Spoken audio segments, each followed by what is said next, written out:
ওইটা ইয়ে করা লাগবে, অ্যান্সার গুলি আছে, জাস্ট 2 মিনিট লাগবে চেক করতে। ওই দিন যে যে আসছিল তাদেরটা জাস্ট সোয়াইপ করে করে ওরকম দেওয়া হয়েছে, আরেকজন এক্সট্রা ছিল তো এই সেশনটাও চেক করছে।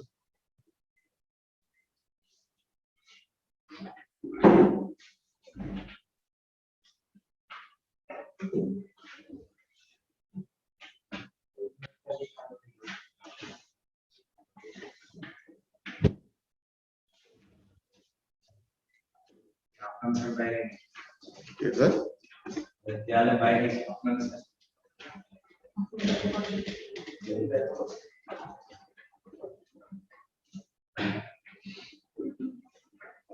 কেমিস্ট্রি একটু কেমন লাগতেছে?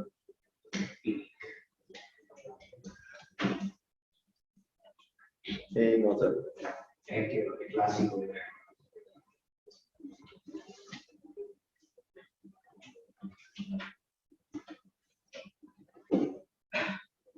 আমার বন্ধুরা তো গণহারে কোন বন্ধুরা? এই আমার বন্ধুরা কিছু কিছু এ লেভেল ড্রপ দিছে, কিছু কিছু কেমিস্ট্রি ড্রপ দিছে। কে? এটা আছে আমার বন্ধুরা।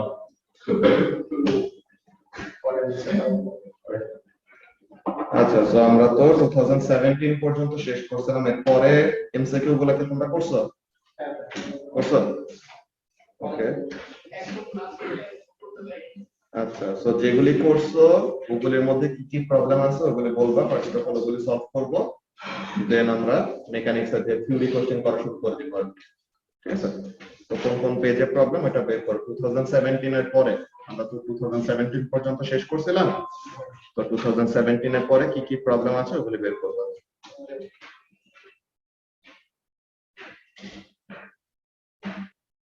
সাকিব বের করে করে বললো কোনটা কোনটা সমস্যা।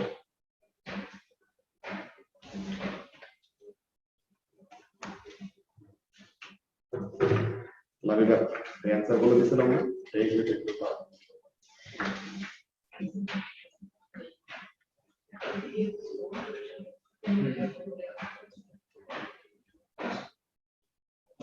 বের করছো সর্বশেষ?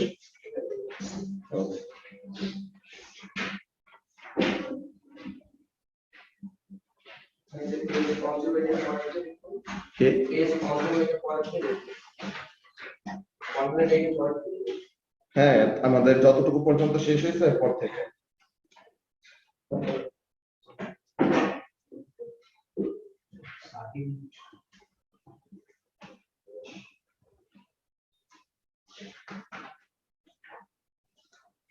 এইগুলা তো পরীক্ষাতে আসছিল।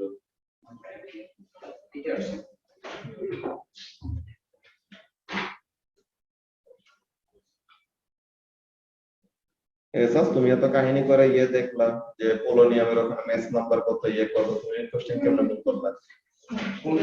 ওই যে পোলোনিয়ামের তোমার ম্যাচ নাম্বার 8209 ওরকম দেখলা, এরপরে যে এই যে এই কোশ্চেনটাই তো ছিল, এই কোশ্চেনটা যে 209 একটু ভিতরে ঢুকে গেছিল না, লাস্টের দিকের একটা কোশ্চেন মনে হয় 50 এর দিকে।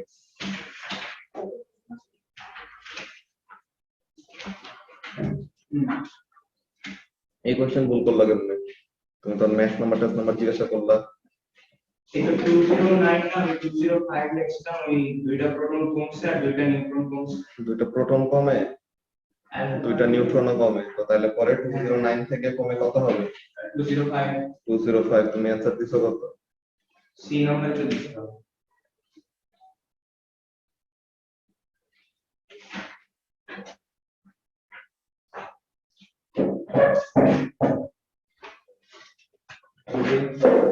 নয় থেকে 5 নামে না, এটা তো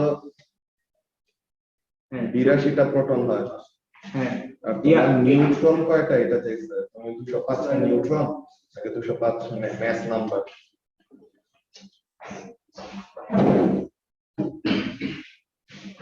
বের করছো সর্বশেষ? কোন পেজে?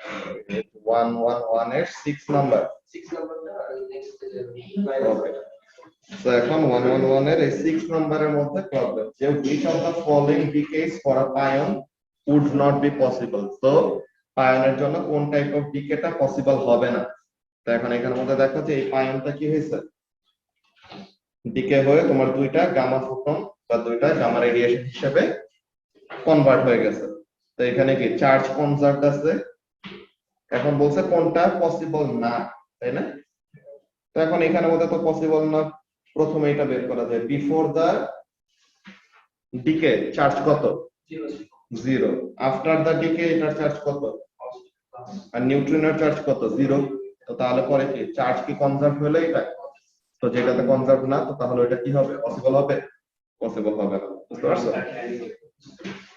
Series is not the carry weight. First option that is.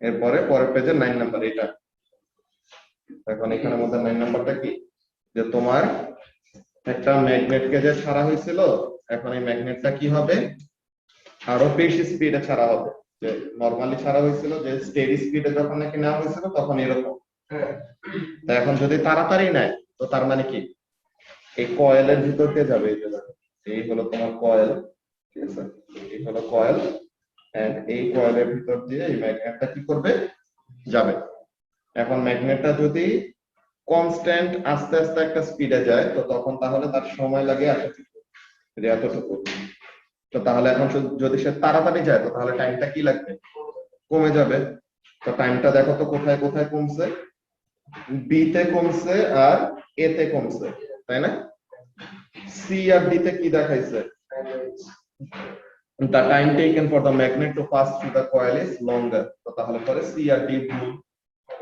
তো এখন বি না হলে ডি যে কোন একটা হবে এখন বলো যে তাড়াতাড়ি যদি মুভ করে তো তখন বেশি ভোল্টেজ ইনডিউস হবে নাকি কম ভোল্টেজ ইনডিউস হবে তাড়াতাড়ি মুভ করলে পরে rate of cutting of magnetic field বেড়ে যাবে না তো তখন কি ভোল্টেজ ইনডিউস হবে বেশি তো তাহলে ভোল্টেজ বেশি এন্ড টাইম লাগবে কম তো এই জিনিসটা ঠিকমতো কোনটায় দেখানো আছে বি তে তো তাহলে অ্যানসার হবে বি বুঝতে পারছো মানে আপনি তাড়াতাড়ি করবে তখন মানে রেট অফ মানে ফার্স্ট ইনভেস্টটা পাবে হ্যাঁ তো ইএমএফ বেশি হবে আর সময়টা কি লাগবে কম ওকে এরপরে আর কোন কোন প্রবলেম গুলি আছে ওগুলো বলবো ওগুলো করে দেবো ভাই এই যে ডিসটেন্সের চার্জ ডাবল হলে না সেমই থাকে কি ডিসটেন্সের চার্জ ডাবল হলে সেম ডিসটেন্স ডাবল হলে তো 1/4 হাফ এর স্কয়ার হবে না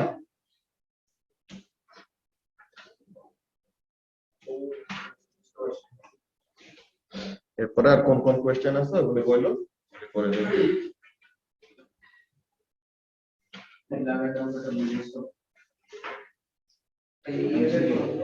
এটা তো ওই দিন যারা যারা আসছিল সবারটাই বুঝে দিছে তোমাদেরকে এখানে সমস্যা থাকলে পরে বুঝাই দিব এখন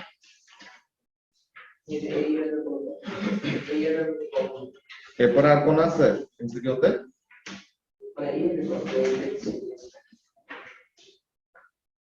এসএস এখানে আসো তোমার গুলো দেখাই দে কি কি সমস্যা কোনটা এটা তো বুকলেটের কোশ্চেন করাই দিছিলাম আগে যেখানে আমাদের তোমার ফোর্স গুলো কি হইতেছে তোমার ম্যাগনেটিক ফিল্ড এরকম কারেন্ট তোমার এখান দিয়ে কি হইতেছে উপরে উঠতেছে তাই না পজিটিভ থেকে the current is going upward এটা কত কারেন্ট ম্যাগনেটিক ফিল্ড এই দিকে কারেন্ট গোইং আপওয়ার্ড তাহলে এটা ফোর্স কোন দিকে ইনওয়ার্ড নাকি এই পাশটাকে কি করতেছে ভিতরে পুশ করতেছে হোয়াট এভার দিস পার্ট এখানে কারেন্ট কি হইতেছে নিচে নামতেছে তো নিচে নামার জন্য ফোর্সটা কোন দিকে আসে ডাউনওয়ার্ড না এইদিকে তো তাহলে দুই পাশ থেকে তাকে কি করা হইতেছে কম্প্রেস করা হইতেছে তো তখন রেডিয়াসটা কি হয়ে যাবে ছোট হয়ে যাবে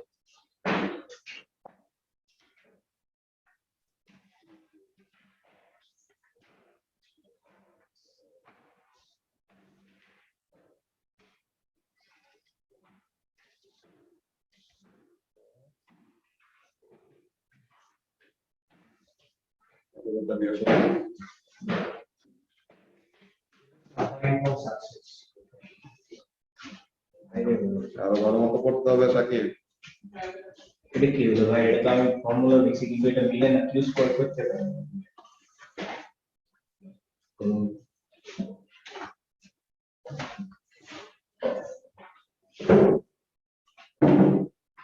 এটা না হ্যাঁ q ইকুয়াল টু cd যদি হয় তো v ইকুয়াল টু কি লেখা যায় q বাই c লেখা যায় এখানে v এর জায়গায় q বাই c বসা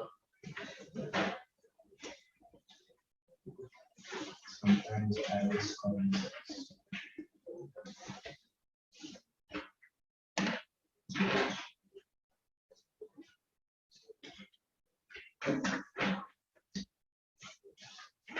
And next year is going to be 7, 9, or 10. Page number কত কত Page number 114 এটার কত as a 2, question number 2, to 7, 9, and 10. question number 2 7 9 10 okay so এখন এখানের মধ্যে দেখো two coils L and M are placed next to each other as shown so তাহলে এই coil L coil M পাশাপাশি এরকম প্লেস করা আচ্ছা there is an alternating current in coil L so coil L এর ভিতর দিয়ে একটা alternating current flow করতেছে তো এখন কোন কিছু ভিতর দিয়ে কারেন্ট ফ্লো করা মানে তার চারপাশে কি হবে ম্যাগনেটিক ফিল্ড ক্রিয়েট হবে আর কারেন্টটা নিজেই যদি হয় অল্টারনেটিং তো তাহলে কি হবে the magnetic field will also be alternating এখন এই অল্টারনেটিং ম্যাগনেটিক ফিল্ডের পাশে যদি অন্য আরেকটা কয়েল রাখা থাকে তো ওই কয়েলটা কি করবে ওই অল্টারনেটিং ম্যাগনেটিক ফিল্ডটাকে কাট করবে না তো এই অল্টারনেটিং ম্যাগনেটিক ফিল্ডটাকে যদি কয়েল কাট করে তো তখন তার মধ্যে কি হবে ভোল্টেজ ইনডিউস হবে তো এটাই বলতেছে যে an alternating potential difference is produced across the coil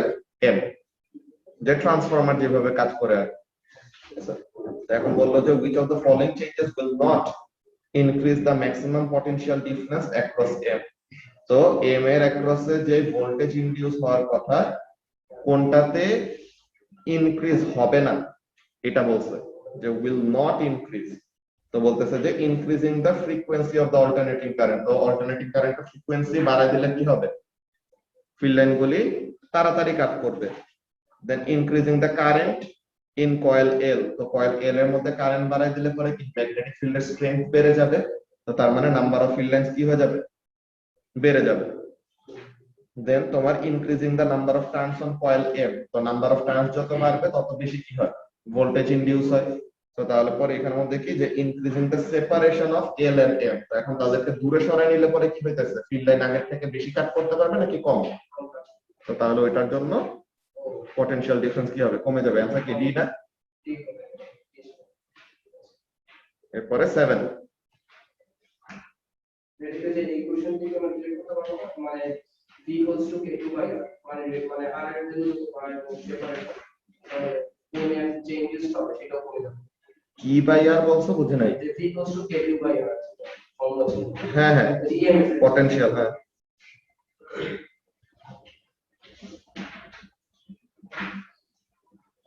এরপরে 7 নাম্বার ওকে তো এখন 7 নম্বরের এখানে মধ্যে দেখো আমাদের অলওয়েজ কারেন্টের কোন কম্পোনেন্টটা নিতে হবে বা ম্যাগনেটিক ফিল্ডের কোন কম্পোনেন্টটা নিতে হবে that is perpendicular to each other তাই না তো এখন এখানে কারেন্টটা আছে তোমার এরকম একটা অ্যাঙ্গেলে আর ম্যাগনেটিক ফিল্ডটা কেমন আছে নর্থ থেকে সাউথ এরকম তো এখন ভার্টিক্যাল হলো ম্যাগনেটিক ফিল্ডটা আর কারেন্টটা হলো একটা অ্যাঙ্গেলে তো কারেন্টের কোন কম্পোনেন্টটা নিতে হবে হরাইজন্টাল কম্পোনেন্টটা তাই না যে কারেন্ট ম্যাগনেটিক ফিল্ডের সাথে যেখানে পারপেন্ডিকুলার আছে তাহলে কারেন্টের হরাইজন্টাল কম্পোনেন্টটা কি হবে cos থিটা যে হরাইজন্টালের সাথে অ্যাঙ্গেল কত 28 ডিগ্রি তো তাহলে cos থিটা তো তাহলে পরে তোমার এরকম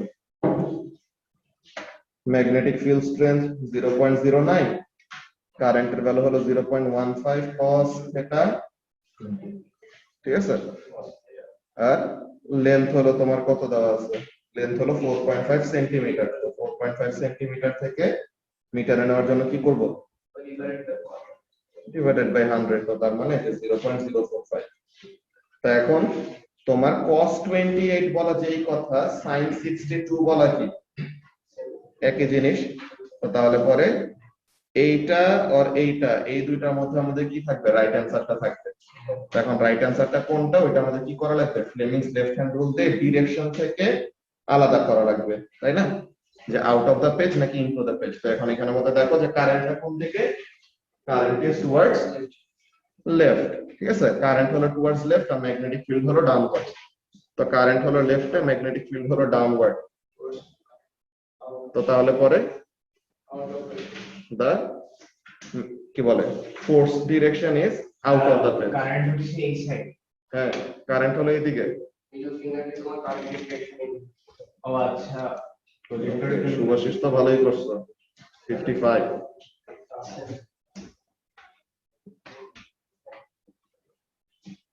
ঠিক হয়েছে। হ্যাঁ, কারেন্ট হচ্ছে এইদিকে না, এই যে এইদিকে। পেপারে আছে। তো এখানে হ্যাঁ, এটা কারেন্ট এইদিকে। তো তাহলে কারেন্ট হলো এইদিকে আর ম্যাগনেটিক ফিল্ড হলো এরকম। আচ্ছা, তো তাহলে ফোর্সটা কোন থেকে আসে, বোর্ড থেকে বের হয়ে তোমার দিকে আসতেছে, হ্যাঁ হ্যাঁ তার মানে coming out of the page. Okay, so তাহলে 7 ছিল তোমার প্রবলেম, তো 7 এর এটা গেল। দেন কত ছিল, 9 9 9 and 10. আর 10। ওকে, তারপর কি বলতেছে, সাকিব কি প্রবলেম বের করতেছো? এটারই ফোন নাম্বারে। আচ্ছা, এই 9 আর 10 দেখায় দেন পরে যাচ্ছে। তো কি বলতেছে, carbon 14 is an isotope of carbon। আচ্ছা, it is formed in the earth's atmosphere when a nucleus of element X absorbs a neutron and emits a proton। তো এই পার্টিকেল X টা হলো আসলে কি, তোমার নাইট্রোজেন গ্যাস, ঠিক আছে, 7টা প্রোটন 7টা নিউট্রন থাকে। তাহলে পরে এটা আমরা ও লেভেলে থাকতে সময় করছিলাম যে কসমিক রেডিয়েশন এসে কিভাবে নাইট্রোজেন 14 কে কার্বন 14 এ কনভার্ট করে, তেমন ছিল আর কি। যে তোমার পার্টিকেল X কত ছিল, তার ম্যাস নাম্বার তুমি জানো না, তার অ্যাটমিক নাম্বারও তুমি জানো না, সে একটা নিউট্রন অ্যাবজর্ব করলো আর এমিট করলো কি, একটা প্রোটন, আর সাথে প্রডিউস করলো কার্বন 14। তো তাহলে X এর ম্যাস নাম্বার কত হবে, 14, অ্যাটমিক নাম্বার কত হবে, 7। তো অ্যাটমিক নাম্বার 7, ম্যাস নাম্বার 14, কোনটা, সি। বুঝতে পারছো? এরপরে তোমার the lambda 0 particle is a barium, which of the following products could not be produced by the decay of lambda 0 particle। তো এখন lambda 0 particle কি, সে নিজে নিউট্রাল, তো তাহলে টোটাল চার্জ বিফোর আর টোটাল চার্জ আফটার কি থাকতে হবে, সেম থাকা লাগবে আর কি, বিফোর এন্ড আফটার সেম। তো বিফোর যেহেতু 0, আফটারও কি দিতে হবে, 0 থাকতে হবে।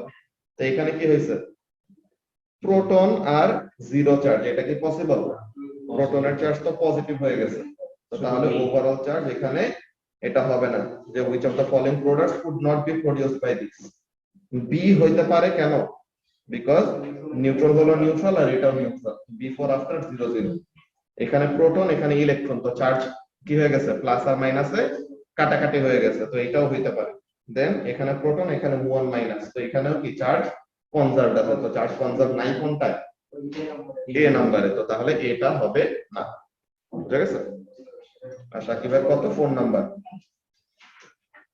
ফোন নাম্বারের এখানে আমাদের কি বলছে, question 4 and 4 refer to an elastic collision between two spheres। তো এখন a sphere of mass m1 moving with velocity u1 collides elastically with a stationary sphere of mass m2। The spheres move apart at different velocities as shown। এখন বললো কি যে which of the following equations applies in the direction of u1। তো এখন direction of u1 এর ওখানের মধ্যে কি হবে, টোটাল মোমেন্টাম বিফোর আর আফটার সমান হবে না। তো টোটাল মোমেন্টাম বিফোর কি ছিল, হরাইজন্টাল ডিরেকশনে টোটাল মোমেন্টাম ছিল কত, m1 u1, এন্ড আফটার কি হবে, m1 এর হরাইজন্টাল কম্পোনেন্ট কত, v1 cos phi নাকি। তো তাহলে m1 v1 cos phi plus m2 এর হরাইজন্টাল কম্পোনেন্ট কত, m2 v2 cos theta। তো m2 v2 cos theta, তাহলে এটা কোনটা, এটাই তো মনে হয় না, এটাই ঠিক আছে, বুঝছো? ওকে, এটাতে কি সমস্যা, তোমার the values of the capacitance of the capacitor and the energy stored when the PV is 5 volt. তো এখন potential difference 5 ভোল্টের সময় তোমার ক্যাপাসিট্যান্স কত ইয়ে কত, তো এখন Q equal to CV, তো তার মানে কি Q ভার্সেস V গ্রাফের গ্রেডিয়েন্ট থেকে তুমি কি পাবা, C পাবা। এটা কত 20/5, 20/5 করলে কত আসে, ক্যাপাসিট্যান্স 4, তাহলে ইদার A হবে বা B হবে। তো ক্যাপাসিট্যান্স এইটা। এখন এনার্জি কি হবে, half into charge into voltage, area under the graph কি দিবে, energy stored in the capacitor দিবে না। তো তাহলে হাফ ইনটু 5 ইনটু 20 মানে কত, 5 ইনটু 10, তো তাহলে পরে 50। Okay?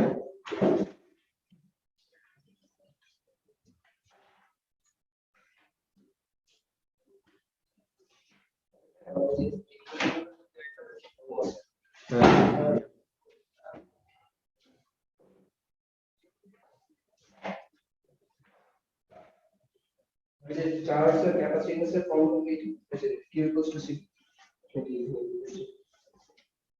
হ্যাঁ, Q equal to CV, এই যে Q equal to CV, তো তাহলে C equal to কি, এটা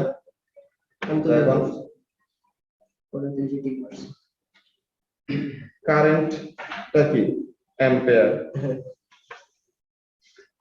তা এখন তোমার এটা তো কারেন্ট বাই টাইম না, এখানে ফর্মুলাতে ভুল করছো, charge is equal two current into time multiply, তুমি এখানে ডিভাইড করছো, এখানে করতেছো। আচ্ছা ঠিক আছে, Q equal to IT, ও I বাই T লিখছো। আচ্ছা এখানে সেম কেন কি তোমার electric field strength is equal to কি, পটেনশিয়াল ডিফারেন্স ডিভাইডেড বাই কি, ডিসটেন্স না। তো এখন এখানে দুইটা প্যারালাল প্লেটের মধ্যে ইলেকট্রিক ফিল্ড স্ট্রেংথ কি থাকবে, সেম থাকবে। তো ইলেকট্রিক ফিল্ড স্ট্রেংথ ইউনিফর্ম, তো ফোর্স ইকুয়াল টু কি QE। তো তাহলে ইলেকট্রিক ফিল্ড স্ট্রেংথ যদি ইউনিফর্ম হয়, তো তার মানে কি ফোর্সটাও সব জায়গায় সমান।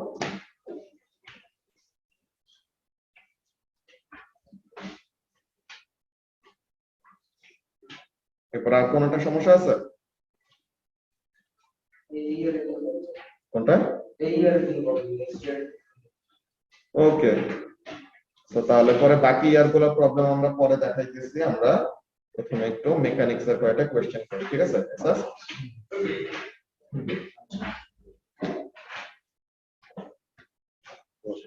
লাগবে কি কোর্স এগুলা। তো এখন এখানের মধ্যে আমরা দেখি Kingda was the highest roller coaster in the world in 2007. কি হয়েছে এখানে, a train is initially propelled along a horizontal track by hydraulic system. So first horizontal একটা ট্র্যাক দিয়ে কি করা হয়, তাকে অ্যাসেলারেট করানো হবে। অ্যাসেলারেট করাবে কেন, এসাস, তাহলে জানি বটম অফ দা ট্র্যাকে এনাফ কাইনেটিক এনার্জি থাকে so that it can rise up to the top of the track of the roller coaster. ঠিক আছে, তো it reaches a speed of 57 meter per second. তো তাহলে 0 থেকে 57 মিটার পার সেকেন্ড রিচ করে ফেলে কত সেকেন্ডের মধ্যে, 3.5 সেকেন্ডের মধ্যে। তো তার মানে খুবই তাড়াতাড়ি সে অ্যাসেলারেট করে। তো এখন বলতেছে it then climbs a vertical tower before falling back towards the ground. So তাহলে এই কাজটা দেখো, এই যে এরকম আসছে হরাইজন্টালি, এতক্ষণ কি করছিল, ওই হাইড্রোলিক সিস্টেম দিয়ে অ্যাসেলারেট করছিল, বুঝছো। দেন এইখান থেকে কি হবে, যখন নাকি হরাইজন্টাল ট্র্যাক থেকে সরে যাবে, তার অলরেডি গেইন করা কে ইউজ করে সে কি করবে, টপ অফ দা ট্র্যাকে উঠবে। দেন টপ অফ দা ট্র্যাকে উঠে দেন আবার এরকম করে এমনি করে যাবে।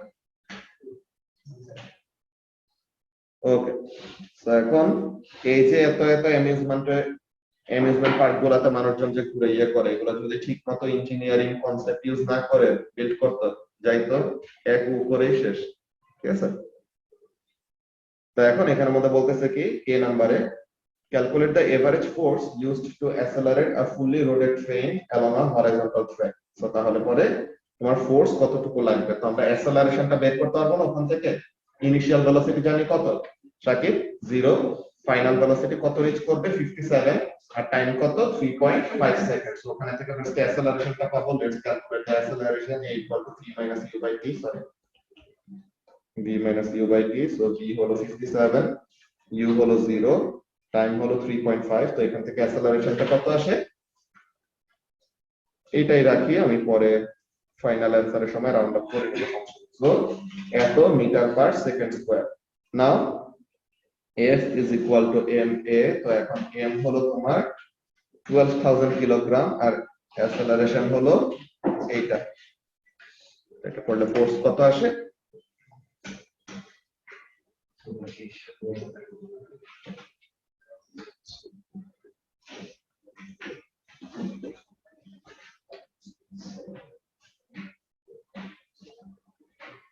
Actually, 19,1954. 1954 28.5। 28.571. তো এখন তাহলে এটাকে লিখবো কত? আমাদের গিভেন ইনফরমেশন কত সিগনিফিক্যান্ট ফিগার? এটা টু সিগনিফিক্যান্ট ফিগার, এইটাও টু সিগনিফিক্যান্ট, এইটাও টু সিগনিফিক্যান্ট। তো ফাইনাল অ্যানসারটা কি দেব? Two significant figure. এটা কত হবে ফাইনাল অ্যানসার তাহলে? 20, তারপর 1 2 3 4।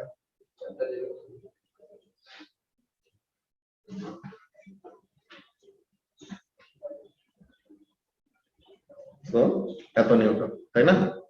তো এটা এইভাবে করছি, এইভাবে করা যায়, অর ডাইরেক্টলি তুমি এটা করতে পারো। হোয়াট ইউ নো, যে resultant force is equal to rate of change in momentum, তো তাহলে mv minus mu divided by t, এটাও করা যায়। বুঝতে পারছো? স্যার একই জিনিস হবে। যে তোমার মাস হলো 12,000, ভেলোসিটির ওখানে 57 মাইনাস 0, আর টাইমটা কত লাগছে? 3.5। তো একবারে এইভাবে করতে পারো, তো যেটা তোমার প্রেফারেবল। ওকে, সো এ নাম্বার গেল। এইখানে এসে আমাদের মেইনলি কয়েকটা ইম্পর্টেন্ট ব্যাপার। ফার্স্ট অফ অল খেয়াল করো কি ফিজিক্সের লয়ের ব্রেক। এখানে কোনো লট অফ ব্রেক করা নাই। এখানের মধ্যে কাজটা কি দেখো, তোমার in order for an object to accelerate upward, what needs to happen? There must be a resultant force in the upward direction. Okay, so আমাদের ওয়েটের থেকে বেশি ফোর্স কোন দিকে থাকতে হবে? আপওয়ার্ড ডিরেকশনে থাকতে হবে, so that it can accelerate. তো কি বলতেছে দেখো, point x is just before the train leaves the horizontal track. আচ্ছা, so point x টা কি? যে এই point x just before it leaves the horizontal track, তো তার মানে তখন কোন পজিশনে আছে? হরাইজন্টাল পজিশনটা আছে। জাস্ট তখন কি হবে? কার্ভ করা শুরু করবে and it will move upwards. তো এখন এই জায়গাটার মধ্যে যে তুমি যে জাম্প করতে সময় কি করতে হয়? মাটিতে তুমি একটা এক্সট্রা ফোর্স দাও না, তাহলে জানি তুমি কি করতে পারো? তোমার ওয়েটের থেকে বেশি রিঅ্যাকশন ফোর্স পাও, সো দ্যাট তুমি উপরে অ্যাসেলারেট করতে পারো। এখানের মধ্যে আমাদের সেম ব্যাপার কি, সরি, আচ্ছা, and moves into the first plane. So complete the free body force diagram below to show the two forces acting on the rider at this point. তো তাহলে ওই দুটো ফোর্স কি কি? যখন নাকি এখনো কি আছে? হরাইজন্টাল ট্র্যাকের ওখানে বলতে আছে তোমার এই হলো নিচে কি? ওয়েট, আর উপরে কি থাকবে? Normal direction force.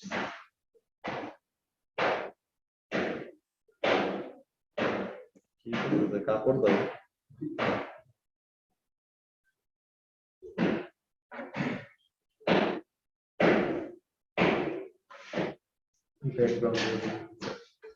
কোশ্চেনে ব্রেকে আছে। আচ্ছা, তো এখন এখানের মধ্যে কি বলতেছে দেখো, যে তোমার the mass of the rider is m and g is the acceleration of free fall, যে আর্থের গ্র্যাভিটেশনাল ফিল্ড স্ট্রেংথ বেসিক্যালি। তো জাস্ট আফটার পয়েন্ট x, যে পয়েন্ট x তো তখন হরাইজন্টাল ছিল, পয়েন্ট x টা এক্সিট করার পর থেকে what is happening? the reaction force of the train on the rider is 4 mg. তো তার মানে কি? the normal reaction force becomes 4 times that of weight. বুঝা গেছে স্যার? তো তার মানে নরমাল রিঅ্যাকশন ফোর্স হলো ওয়েটের 4 গুণ হয়ে গেছে, and can be assumed to be vertical. So তাহলে the normal reaction force is still vertical and it is কত? 4 times the value of weight, তাই না? তো তার মানে উপরে ফোর্স কত? 4 mg, আর নিচে ফোর্স কত? শুধু mg, যে মানুষের যে ওয়েটটা। তো তাহলে রেজাল্টেন্ট ফোর্স কত হবে? 3 mg. সো এই ব্যাপারটা এখন বলতেছে this is referred to as a g force of 4g. 4g বলতে কি বোঝাইতেছে? যে মানুষের মাস যতই হোক না কেন তার অ্যাসেলারেশনটা কি হইতেছে? আর্থের অ্যাসেলারেশনের তুলনায় 4 টাইমস, ঠিক আছে, অর 4 টাইমস ফোর্স এক্সার্ট করা হইতেছে ওয়েটের। তো এটাকে এরকম জি ফোর্স বলা হয়। তো এখন বলতেছে show that the radius of curvature of the track at this point is about 100 meter. তো এখন radius of the track, এই যে সে একটা সার্কুলার পাথে যাবে না, এই যে সে এখানের মধ্যে কি হইতেছে, সে এখানের মধ্যে যে এরকম একটা সার্কুলার পাথে যাবে, সো বলতেছে just when the rider is or the roller coaster is moving away from the horizontal track, তো তখন কি থাকবে, the radius of the circle will be about 100 meter. বুঝতে পারছো এসাস? এখানের মধ্যে পয়েন্ট x এ তো আমাদের নরমাল রিঅ্যাকশন ফোর্স আর ওয়েট সমান সমান ছিল, এন্ড এইখানে আসার পরে কি হয়ে গেছে, নরমাল রিঅ্যাকশন ফোর্সটা ওয়েটের থেকে বড় হয়ে গেছে, ঠিক আছে, 4 টাইমস হয়ে গেছে, 4 গুণ ওয়েটের থেকে কত টাইমস বেশি, ওয়েটের 4 টাইমস হইছে, তো তার মানে ওয়েটের থেকে কত টাইমস বেশি হবে, 3 টাইমস বেশি, তাই না? তো এখন বলতেছে কি যে এই সময় সে যে একটা সার্কুলার পাথে যাবে, বা এই যে একটা ইমাজিনারি একটা সার্কুলার একটা যে ফোর্স কাজ করবে, ওইটা কি একটা সেন্ট্রিপিটাল ফোর্স হবে না, the resultant force will B the centripetal force. তো বলতেছে ওই সেন্ট্রিপিটাল ফোর্সের জন্য যে mv স্কয়ার বাই r যে থাকে, তো এই r এর ভ্যালুটা 100 মিটারের মতো হবে, এটা শো করতে হবে, ঠিক আছে? তো এখন এখানের মধ্যে কাজটা কি, তোমার show that the radius of the curvature of the track at this point is about এত। So what do we know, যে resultant force is equal to the centripetal force। তো এখন resultant force is equal to 4 mg minus mg, নাকি Asus? তো resultant force হলো এটা, আর centripetal force মানে হলো m v squared by r। তো এখন ম্যাথস গুলোকে কমন নিয়ে কাটাকাটি করে দেই, তো তাহলে কি থাকে, 3g, নাকি 3g is equal to v square by r, তাই না? and what we know যে v টা কত, তো আগে 57 বের করছিলাম, m এখানে কমন নিছিলাম, একটা লাইন স্কিপ করছে, এই যে তোমার এখানের মধ্যে 3mg is equal to m v square by r। তো এখন m গুলি কাটাকাটি, তো 3g is equal to v square by r। তো এখন তাহলে তোমার r is equal to কি হবে, v square by 3g। তো এখন v কত ছিল, 57, তাই না? আর 3 ইনটু এখানে 9.81, কত সেটা এসাস?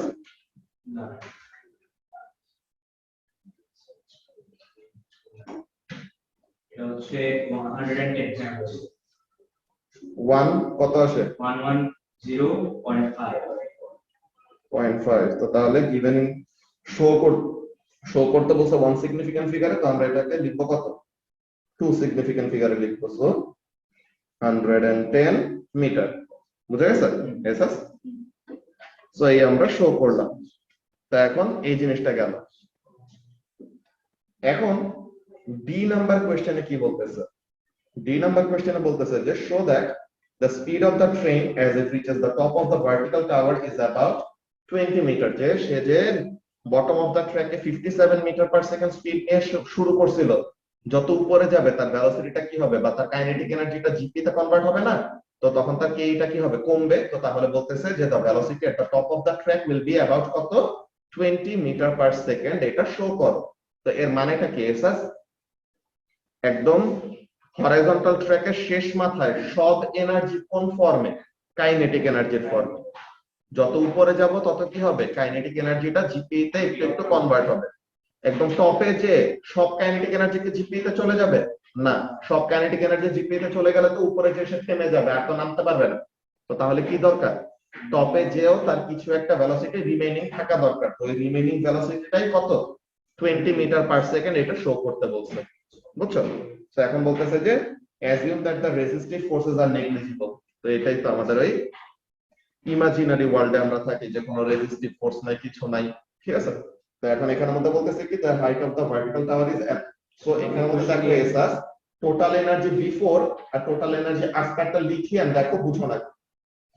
তো কে ই এট দা বটম, সেটা কি, বিফোর আমাদের টোটাল এনার্জি কি ছিল, বটম অফ দা ট্র্যাকে টোটাল এনার্জি, তাই না, is equal to what, GPE at the top plus KE at the top, তাই না? তো তাহলে এই হলো আমাদের এনার্জি মেইন কাহিনী। So half m vb square, vb দিয়ে বুঝাইতেছে velocity at the bottom, m g h আর এখানে half m vt square, যে velocity at the top, এইটাই আমাদেরকে বের করতে বলছে, রাইট? তো এখন এখানে আমাদের ম্যাথ গুলোকে কমন নিয়ে কাটাকাটি করে দেই, চলে গেল ম্যাথ। এখন half vb square is equal to g delta h plus half vt square। তো এখন vt is equal to কত আসে এটা বের করে ফেলতে পারবা, যে vt is equal to half vb square minus g delta h into 2 root over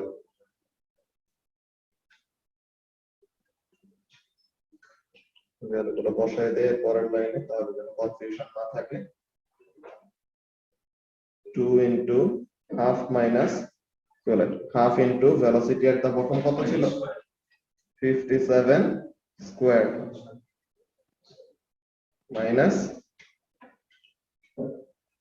9.81 into 139, আর এটা পুরোটার উপরে রুট ওভার। সো ভিটি কত আসে? 23। তাহলে ভিটি আসে 23 মিটার পার সেকেন্ড। সো তাহলে আমাদেরকে শো করতে বলছে 1 এসএফ, তো শো করব আমরা কততে? একটা সিগনিফিক্যান্ট ফিগার বেশি দিয়ে, তাহলে 2 এসএফ। বুঝা গেছে ক্যালকুলেশন শুভাশিস?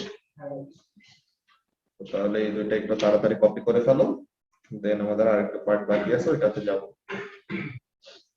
এর আগের পার্টটা কপি করা হয়েছে সাকিব? ওকে, এই পার্ট কপি করা শেষে বইল। এগুলি ম্যাথ মজা না? শেষ?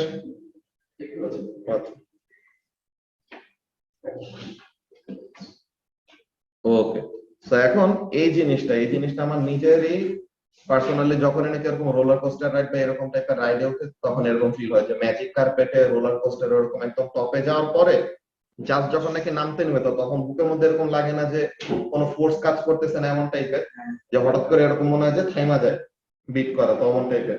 তো এই জিনিসটাই যে ওই ওয়েটলেস যে ফিলিংটা, এটা কখন আসে?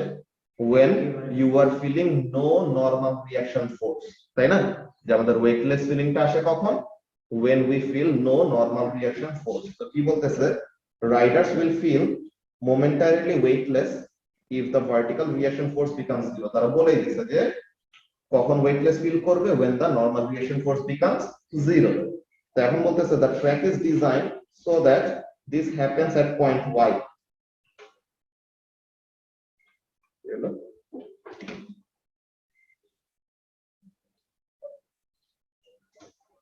Okay. The track is designed so that this happens at point y। তো এখন বলতেছে calculate the radius of the track at point y। যে point y টা কোথায়? At the top of the track। তো এখন বললো যে যখন নাকি ওয়েটলেস ফিল করবে, তো তার মানে what is the only force acting on the rider? Weight, and that weight will be acting as the resultant force and centripetal force, right? তো তাহলে এখানে একটু আমি ব্র্যাকেটে লিখে রাখি সো দ্যাট পরে মনে থাকে, যদিও লিখেও দিছে। তো কি বলবো? we feel weightless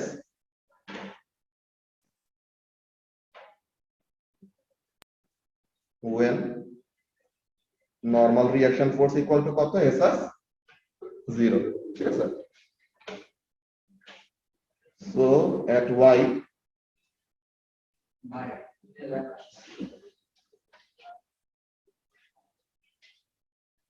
কি হলো? লেখা আসে না কেন?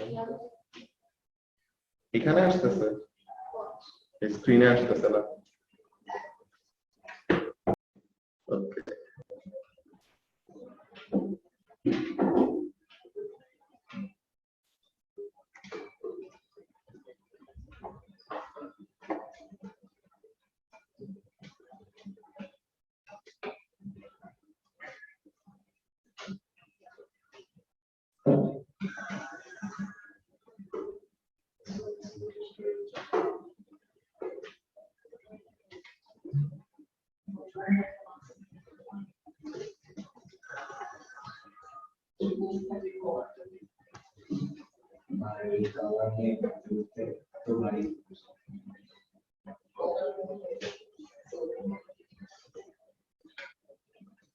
আল্লাহ।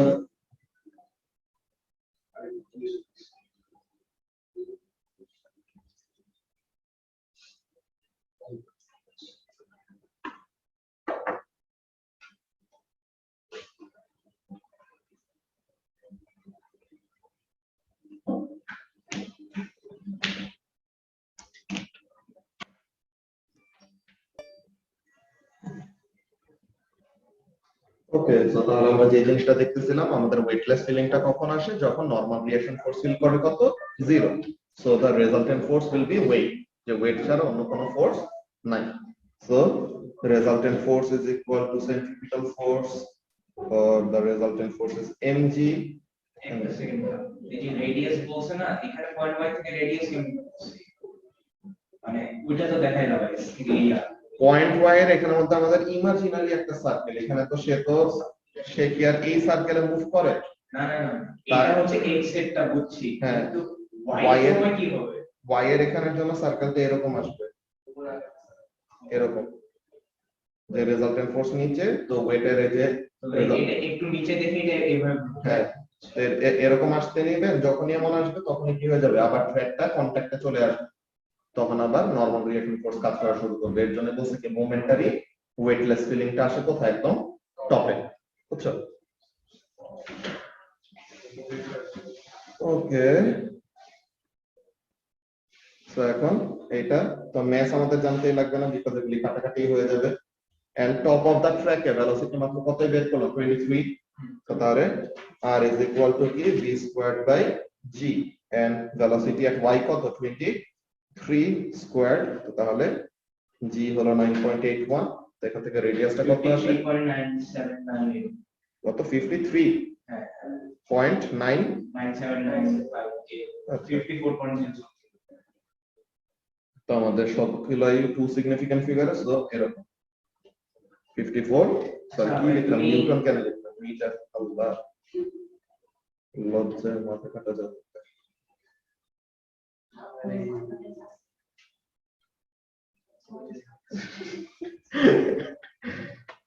ও তো অ্যাকাউন্টিং ক্লাস করতে গেছে, অ্যাকাউন্টিং না কান্ডে সাইমন মাস্টার কাছে ঢুকছে এখন। মাদার সায়েন্স গেছে, হ্যাঁ নাইস, আমার বললাম আমি পরিবর্তন করি। আচ্ছা রিয়া, তুমি কি বুকলেট মানে প্লে লিস্টে বুকলেট ক্লাসগুলো দিছো? আচ্ছা, সো 54 মিটার হলো রেডিয়াসটা। তো এখন তোমাদেরকে একটা ইম্পর্টেন্ট কথা বলি, নরমালি তোমাদের ইউনিট 6 এ, ঠিক আছে, আনসার্টেনটি ক্যালকুলেশন এসব তো পাবা পরে। তো এখন এখানের মধ্যে কাজটা কি, অ্যানসারস, তোমরা যদি মার্কস স্টাডি করে থাকো, যে নাকি অনেকক্ষণ পড়ালেখা করছো তোমরা দেখার কথা, অ্যানসারস তোমার অলওয়েজ 2 and 3 সিগনিফিকেন্ট ফিগারের মধ্যে কিন্তু কি করে, ফ্লাকচুয়েট করে, এর থেকে বেশি কমে যায় না। যে তোমার 4 সিগনিফিকেন্ট ফিগারের অ্যানসার খুবই রেয়ার, আর 1 সিগনিফিকেন্ট ফিগারের অ্যানসার বলতে গেলে অনেক বেশি কি থাকে, আনসার্টেন থাকে, বুঝছো? তো অলওয়েজ 2 and 3 সিগনিফিকেন্ট ফিগারের মধ্যে ফ্লাকচুয়েট করবে, এন্ড কি করবা, লোয়েস্ট সিগনিফিকেন্ট ফিগারের করেসপন্ডিং অ্যানসার দিবা। যে তোমার মিক্সড আছে, 3 সিগনিফিকেন্ট ফিগারের ইনফরমেশন আছে, 2 সিগনিফিকেন্ট ফিগারের ইনফরমেশন আছে, তো তাহলে অ্যানসার দিবা কততে, 2 সিগনিফিকেন্ট ফিগার। কিন্তু আমাদের 1 সিগনিফিকেন্ট ফিগারে নরমালি ইনফরমেশন যখন থাকে, ওইটাতে 1 and 2 সিগনিফিকেন্ট ফিগারের কম্বিনেশন থাকলে পরে আমরা নরমালি 2ই ফলো করি, বুঝছো? বিকজ 1 সিগনিফিকেন্ট ফিগারটা অনেক বেশি আনসার্টেনটি ক্যারি করবে, বুঝছো? কিন্তু 1 সিগনিফিকেন্ট ফিগার আমাদের মাঝে মাঝে ইউজ করতে লাগতে পারে, ওগুলা জিনিস আমরা বলবো, যে ওগুলা ইউনিট 3 এর ওখানে লিস্ট কাউন্ট যত সিগনিফিকেন্ট ফিগারে থাকে বা রেজোলিউশন যত সিগনিফিকেন্ট ফিগারে থাকে, ওই ওয়াইজ আমাদের ফলো করতে হয়। এন্ড ইউনিট 6 এর আনসার্টেনটি ক্যালকুলেশন করে বহুত মজা, যে আমরা যেসব আনসার্টেনটির ক্যালকুলেশন গুলো শিখছিলাম না, যে দুইটা আনসার্টেনটি ওয়ালা জিনিসকে যদি অ্যাড বা সাবট্রাক্ট করা হয়, তো তখন কি হয়, তাদের অ্যাবসলিউট আনসার্টেনটি বলে ক্লাস হয়। আর যদি দুইটা আনসার্টেনটি ওয়ালা ভ্যালুকে মাল্টিপ্লাই বা ডিভাইড করা হয়, তো তখন তাদের কি হবে, পার্সেন্টেজ আনসার্টেনটি বলে অ্যাড হবে। তো এগুলো নিয়ে খুবই ডিটেইলড ম্যাথ আসে, ম্যাথ আসা মানে মার্কস একদম চাক্কা মার্ক, যে কোনো পয়েন্ট হারানোর তো কোনো সুযোগ নেই, একদম অ্যানসার হইলে হইছে এমন টাইপের। এই কোশ্চেনটা খুবই খুবই ইন্টারেস্টিং। এই কোশ্চেনটা ফার্স্টে তোমরা নিজেরা সলভ করবা, যে পারবা তার জন্য 100 টাকা ফোন রিচার্জ। এই তো আমার যাবে না, খুব খারাপ কাজ। মার্কিং দেখে না, এটা এখানে নিজে করে দেখাতে হবে। এখন হ্যাঁ 2 সেকেন্ড দাও আমাকে। ঠিক আছে, আসো। এই কোশ্চেন নাম্বার 2 করে দিছিলাম। এটা তো ইয়েতে ছিল মনে হয়, কি বলে, এক্সাম প্র্যাকটিসে ছিল না? এটা ছিল না? ওকে, এক্সাম প্র্যাকটিসে ছিল, দেখি।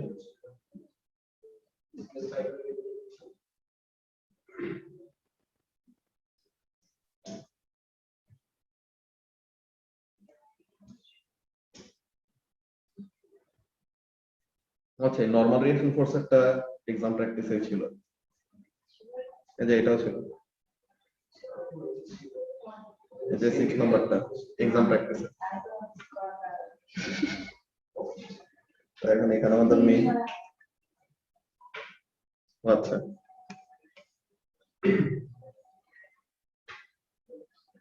তো এখানে আমাদের মেইন অ্যাজাম্পশন এটাই ছিল যে কি, একজন স্কেল যেহেতু দেওয়া নাই, তো একজন মানুষকে আমরা নরমালি কত হাইট ধরে নিব, 6 ফিট। তো 6 ফিটের করেসপন্ডিং হাইট কত, 1.8 মিটার। ঠিক আছে, তাহলে মানুষের হাইটটাকে ধরবো কত, 1.8 মিটার। কিন্তু এখানে তো মানুষটা স্ট্রেট দাঁড়ায় আছে, এইখানে মতো মানুষটা কি হয়েছে, একটু খুঁজে হয়ে আছে না?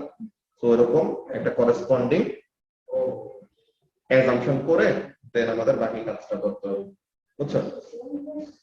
হ্যাঁ, এগুলো তো এক্সাম প্র্যাকটিসের কোশ্চেন গুলো, তো কোশ্চেন পেপার থেকে নেওয়া করা হয়েছে, বুঝছো? সো ফর এখন বাদ। এই তো তাই শুনবে যে অবশ্যই তাড়াতাড়ি করে আসবে যে এই কাজই করতেছে। কোশ্চেন নাম্বার 3 ও তো করে কি রে ভাই, এগুলা প্রথম কয়টাকে সবই এক্সাম প্র্যাকটিস থেকেই নিয়েছে। এক্সাম প্র্যাকটিস একদম প্রথম থেকে এই কয়টা কোশ্চেন, এন্ড এগুলা আর কি একদম পুরো ক্লাসিক এক্সাম্পলস, এগুলা করলে পরে অনেকগুলা কনসেপ্টই ক্লিয়ার হয়ে যায় সেন্ট্রিপিটাল মোশন রিলেটেড, আচ্ছা।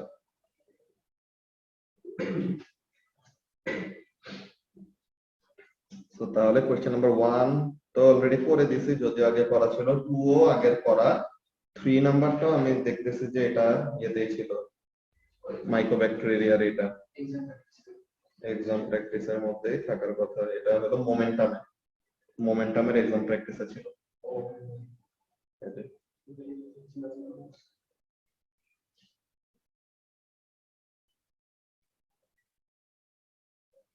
মোমেন্টামের এক্সাম প্র্যাকটিস, মাইকোব্যাকটেরিয়া কোথায় কোথায় কোথায় কোথায় কোথায়,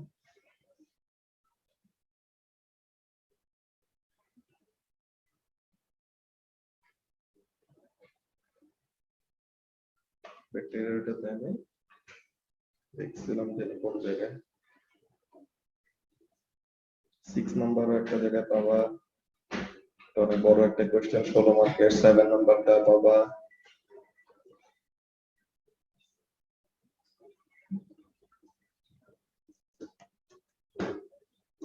তো তাহলে আমরা দেখি যেগুলো যেগুলো করানো নাই ওখানের মধ্যে থেকে কয়েকটা কোশ্চেন আমি করাই দিই।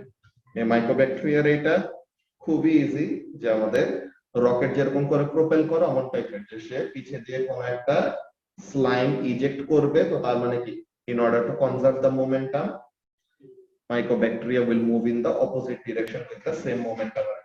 তো এইভাবে করে মাইকোব্যাকটেরিয়া কি করে, সামনের দিকে আগাইতে পারে, বুঝতে পারছো?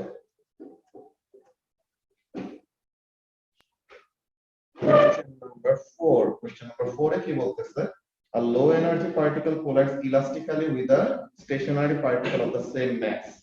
তো তাহলে একটা লো এনার্জি পার্টিকেল কি করতেছে, স্টেশনারি আর একটা সেম ম্যাসের পার্টিকেলের সাথে কোলাইড করলো। এখন বলতেছে the particle enters from the left of the photograph। তো তার মানে এই যে লো এনার্জি পার্টিকেলটা কি করছে, লেফট অফ দা ফটোগ্রাফ দিয়ে এন্টার করছে। এন্টার করার পরে এই যে এখানে স্টেশনারি পার্টিকেলটা ছিল, এখন কি হয়েছে, কোলাইড করার পরে দুইজন এরকম এদিকে গেছে, কি হয়েছে, একজন গেছে এদিকে, একজন গেছে এদিকে, ঠিক আছে? তো এখন এখানের মধ্যে কাজটা কি, state what is meant by the কোলাইডস ইলাস্টিক্যালি। তো তার মানে ইলাস্টিক কলিশন মানে কি এটা জিজ্ঞাসা করছে। ইলাস্টিক কলিশন মানে কি জানি আমরা, total kinetic energy before and total kinetic energy after will remain the same. The total sum of kinetic energy before collision is equal to total sum of kinetic energy after collision. আচ্ছা, এরপর B নাম্বারের এখানে কি হয়েছে, sketch a labeled vector diagram to show how the momentum of the initial moving particle relates to the momentum of the two particles after the collision. So after the collision কি, after the collision তোমার দুইটা পার্টিকেলের momentum হলো একটা এই দিকে আর একটা কোন দিকে গেছে, এমন গেছে, তাই না? তো এখন তোমার মেইনলি কাজটা কি, যে ভেক্টর অ্যাডিশন। হ্যাঁ শুভাশিস, ভেক্টর অ্যাডিশন বলতে আমরা কি বুঝি, একটা ভেক্টরের শেষ থেকে আরেকটা ভেক্টরে কি হবে, শুরু হবে, এটাকে আমরা কি বলি, ভেক্টর অ্যাডিশন বলি।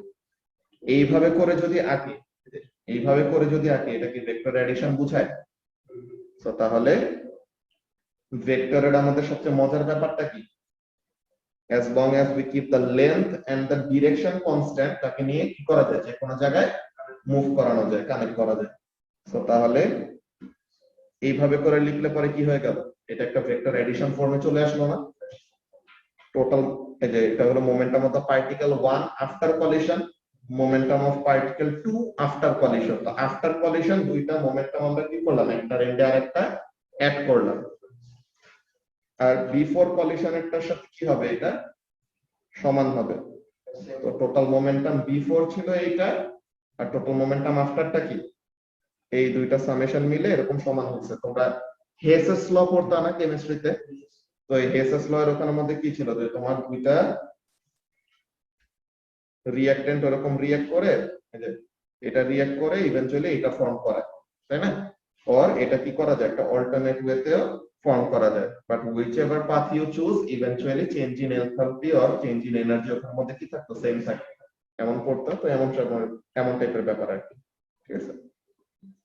সো এই হলো আমাদের ওই লেভেল ভেক্টর ডায়াগ্রাম। তো আমরা একটু সুন্দর করে আঁকি স্পেসটার মধ্যে, কেমন জিনিস, এটা হলো momentum of the particle 1 after collision, এটা হলো momentum of the particle 2 after collision, আর এটা হলো momentum of the particle 1 before collision. আর বিফোর কলিশন পার্টিকেল 2 তো কিসে ছিল, রেস্টে। তো তাহলে এটা থেকে তো আর শো করার দরকার নাই। তো তাহলে এখানের মধ্যে কি তোমার, এটাকে কি লিখবো, মোমেন্টাম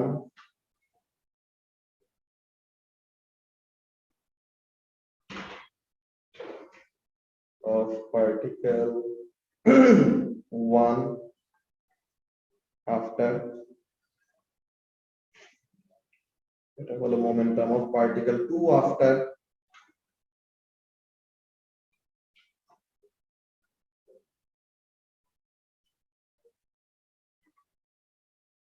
আর এটা কি মোমেন্টাম অফ পার্টিকেল 1 বিফোর। ওইটা আগে করাই দেওয়া হয়েছে। ছেড়ে দিছি সব জায়গায় ফার্স্ট থেকে ভালো লাগে।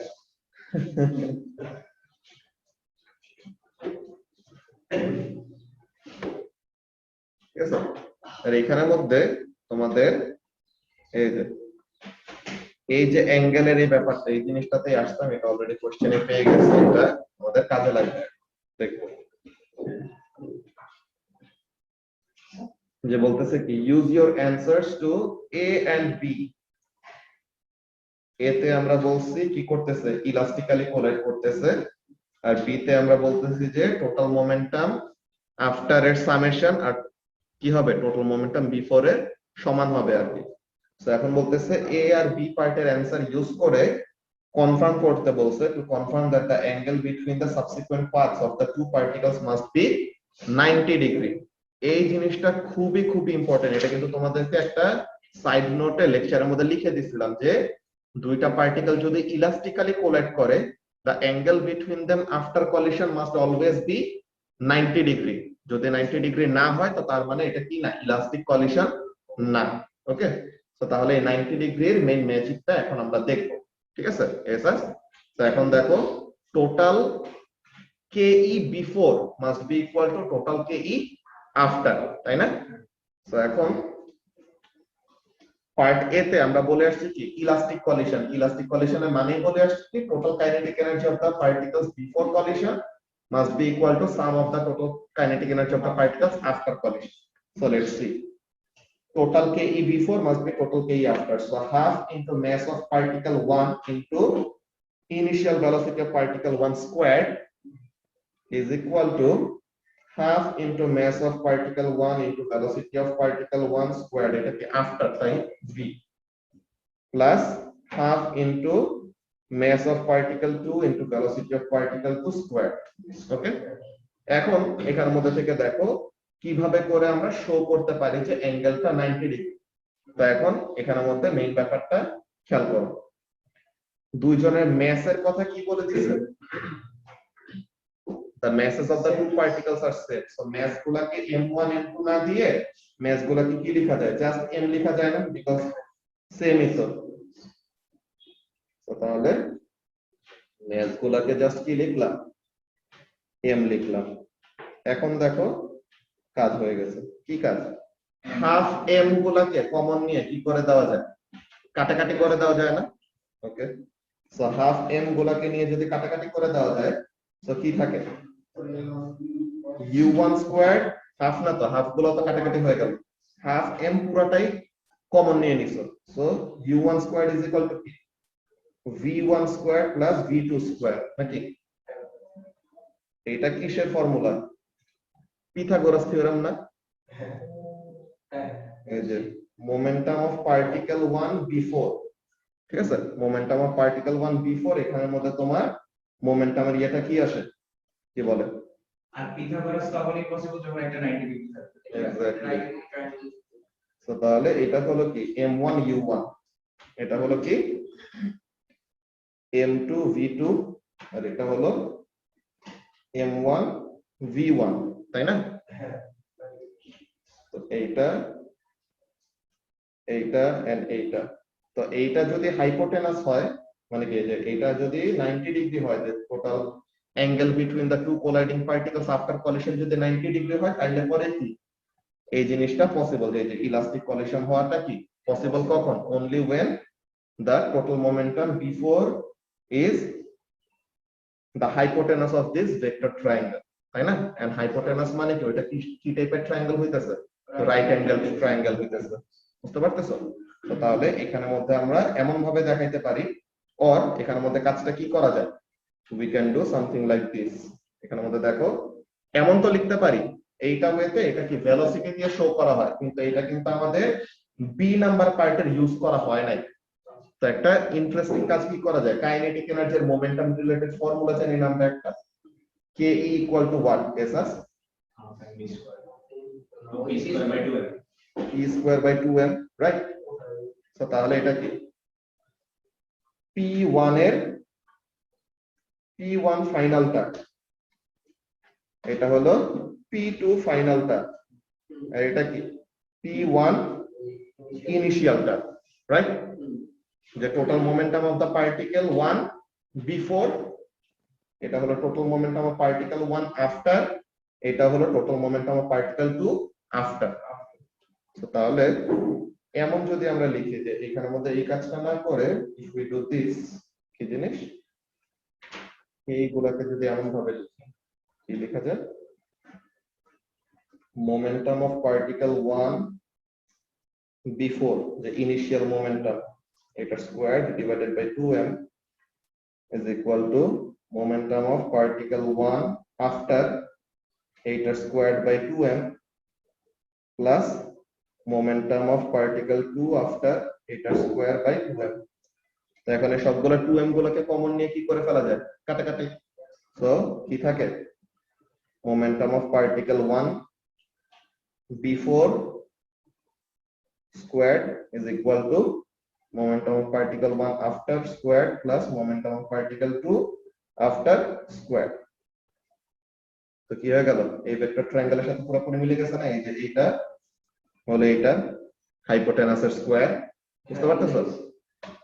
দেন এটা হলো এটা অপোজিট বা অ্যাডজাসেন্ট, যেটাই ধরো এটার স্কয়ার, আর এটা হলো এটা স্কয়ার বুঝা গেছে so this is how we can show যে elastic collision হইতে হলে the angle between the two colliding particles after collision must be what 90 degree বুঝা গেছে স্যার তো এই শোটা কিন্তু খুবই ইম্পর্টেন্ট এটা অনেকজন স্টুডেন্টই মনে করে এটি পাস করে চলে গেল হঠাৎ করে ভুলে যায় এগুলা মিস করে ফেলে খুবই ইম্পর্টেন্ট একটা রিমাইন্ডার কি 90 degree the colliding particles must move away at 90 degree with each other বুঝছো আর ও যে লাইভ আজ ফার্দার করতেছে তো ওখানে মধ্যে কি শিখতেছে যে রেস্টিটিউশন নিয়েও ওদের পড়া আছে m2 m3 এসবে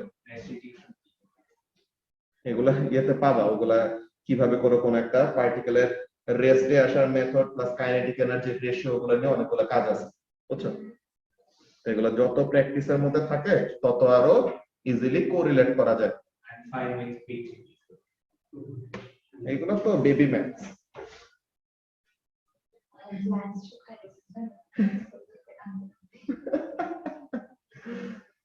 এটাই যে এই জিনিসটাই হলো তোমার মেইনলি প্র্যাকটিসটা বলছিলাম না যে ফার্দার নিলে পরে যে একদম খুবই শান্তিতে থাকবে এমন না জাস্ট প্যারা খাওয়ার এক্সপেরিয়েন্সটা আগে থেকে শুরু হবে তো তাহলে পরে ওই প্রেসার হ্যান্ডেল করার ক্যাপাবিলিটি বাড়বে বুঝছো কিন্তু করতে পারলে তোমার মনে করো যে ইজিত লাগে আর কি করে করলাম তো আইনস্টাইন আমি তো ফিজিক্সের এমসিকিউ সলভ করি ফিজিক্সের এমসিকিউ সলভ করে আমার মজা লাগে আর কি করব আমার লাইফের এক্সপেকটেশন কো এখন D1 এ কি বলতেছে D1 এ বলতেছে explain the process by which a proton is given energy in a particle accelerator তো এখন একটা particle accelerator তুমি যে কোনোটাই বলতে পারো either cyclotron লাইন্যাক সিনক্রোট্রন একটা নিয়ে বলি না আমরা সাইক্লোট্রন বা লাইন্যাক নিয়ে এরকম বলি তো এখন একটা প্রোটনকে কিভাবে করে এনার্জি দেওয়া হবে মেইন কাজটা কি সাইক্লোট্রন ইউজ করো বা লাইন্যাক ইউজ করো একটা ইলেকট্রিক ফিল্ডের ভিতর দিয়ে চার্জড পার্টিকেলকে কি করাইতে লাগবে অ্যাসেলারেট করাইতে লাগবে দেন অ্যাসেলারেট করাইলে পরে তার ভেলোসিটি বাড়বে and this is how a proton is given energy or any charged particle is given energy in a particle accelerator তো এখানের মধ্যে আমাদের মেইন পয়েন্টগুলো কি ফার্স্ট অফ অল চার্জড পার্টিকেলের উপরে what needs to happen there must be a resultant force ওই resultant ফোর্সের জন্য সে অ্যাসেলারেট করবে এখন একটা চার্জ পার্টিকেলকে কি রেজাল্টেন্ট ফোর্স দিতে হয় বা কি ফোর্স এক্সার্ট করলে বা কোন ফিল্ডের মধ্যে নিয়ে গেলে সে অ্যাসেলারেট করবে ইলেকট্রিক ফিল্ডের ভিতরে নিয়ে গেলে তাই না এসা তো এরকম টাইপের ব্যাপার তো এখন এখানে আসিফ কি এগুলো মার্কিং গুলো দিছিল আমরা পয়েন্টগুলো মিলাই নিলে পরে ভালো হইতো আর কি গ্রুপে কি দিছিল ইন্ডেক্সের ইয়ে আছে কিন্তু মার্কিং এখনো দেয় নাই তাহলে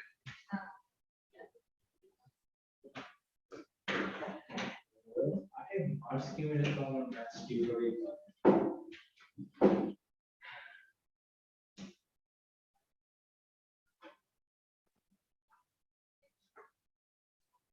বুকলেটের জন্য কাঁদতেছে ইউনিট 4 এর একটা ক্লাসও করছে না আমি বুকলেটের জন্য কাঁদতে স্যার ও ইউনিট 4 হ্যাঁ ইউনিট 4 করে নেন বুকলেট ক্লাস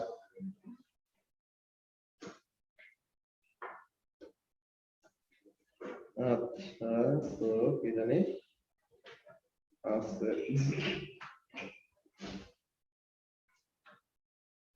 যে আর নক দিছে আমার ছোট ভাই বলে আকাম করে পাশে চলে গেছে কি করছ আজকে ওই সার্ভার লিংকে নাই না দেখছিলাম ওকে সো বলে রাখি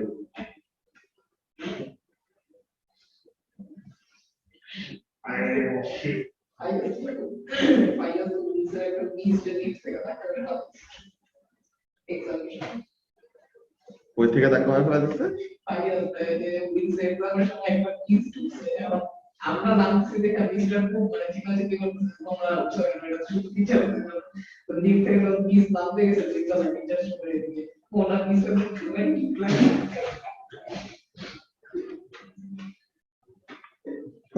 আল্লাহ আচ্ছা সো এগুলো আমরা মার্কিং পয়েন্টগুলোর সাথে ওরকম মিলে অ্যানসারগুলো লিখবো ফর নাও জাস্ট ডিসকাস করে যাচ্ছি ওকে তো এখন এরপর কি বলতেছে দেখো the diagram shows a collision between a high energy proton trapped coming from the left so a high energy proton আসতেছে ঠিক আছে এসাস এদিকে দেখো তো হাই এনার্জি একটা প্রোটন আসতেছে and here it is colliding with something and a stationary proton in a particle accelerator experiment. তো এই জায়গায় একটা স্টেশনারি প্রোটন আছে আর এই দিক থেকে কি করতেছে from left to right একটা হাই এনার্জি প্রোটন আসতেছে মানে হাই ভেলোসিটি প্রোটন আসতেছে।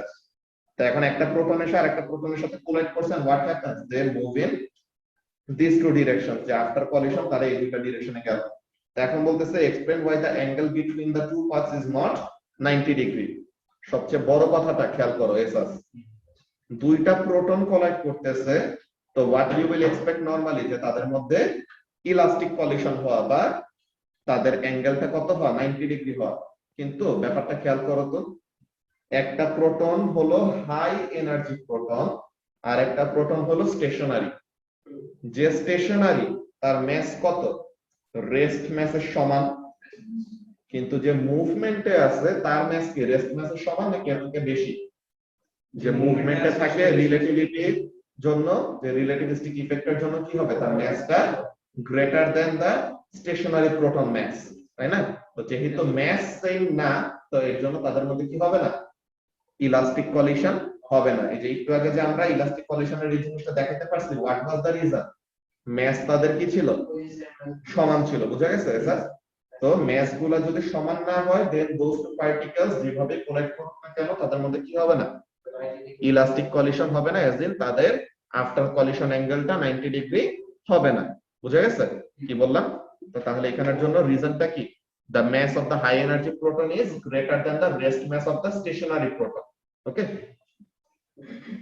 and finally e number এর এখানে আমাদের কি বলতেছে deduce the direction of the magnetic field in this particle accelerator experiment, circle the correct direction from those given below, left to right across the paper, out of the plane of the paper, into the plane of the paper. So এখানে আমাদের কি হচ্ছে দেখো তো তোমার magnetic ফিল্ডের ডিরেকশনটা চাইছে। তো এখন ম্যাগনেটিক ফিল্ডের ডিরেকশন কি হবে ওই জিনিসটা বের করবা। তো এখন এখানের মধ্যে পার্টিকেলটার ম্যাগনেটিক ফিল্ডের ডিরেকশন পাবা কিভাবে এসাস? এখানে কি করতেছিল একটা প্রোটন কোন দিকে যাইতেছিল, a proton was moving in this direction নাকি এই প্রোটনটাকে কোন দিকে ফোর্স এক্সার্ট করা হয়েছে, একটা প্রোটন রাইটে যাচ্ছিল তার উপরে কোন দিকে ফোর্স দেওয়া হয়েছে নিচের দিকে। তো তাহলে ফোর্স প্রোটন যাচ্ছিল রাইটে তো তার মানে কারেন্ট হলো রাইটে এন্ড ফোর্স দেওয়া হয়েছে কোন দিকে তোমার দিকে, তাই না? তো তাহলে ম্যাগনেটিক ফিল্ডের ডিরেকশন কোন দিকে আসে coming out of the page, তাই না? এই যে প্রোটন যেদিকে যায় ওটা হলো কারেন্টের ডিরেকশন এন্ড ফোর্সটা কোন দিকে আসতেছে নিচের দিকে না। তো তাহলে প্রোটন যাচ্ছে টুয়ার্ডস রাইট তো কারেন্ট হলো টুয়ার্ডস রাইট, ফোর্স হলো নিচে তো তাহলে ম্যাগনেটিক ফিল্ডের ডিরেকশনটা কোন দিকে বোর্ড থেকে বের হয়ে আসতেছে তো তাহলে coming out of the plane of the paper, তাই না? তো তাহলে out of the plane of the paper, বুঝা গেছে? তো এরকম ফ্লেমিংস লেফট হ্যান্ড রুল এখানের মধ্যে দেখছো mechanics electric field magnetic field সবকিছু কম্বিনেশন মিলায় মিলায় এমন কোশ্চেন আসে। ওকে, তো কোন টপিক একটা ছেড়ে আরেকটা করা যাবে না, আমাদের সবগুলা নিয়ে আইডিয়া থাকা লাগবে, বুঝছো? আচ্ছা, তো তাহলে পরে এই জিনিসটা গেল আমাদের আসলে মার্ক স্কিম ছাড়া অ্যানসার গুলি লেখাটা একটু প্রবলেম।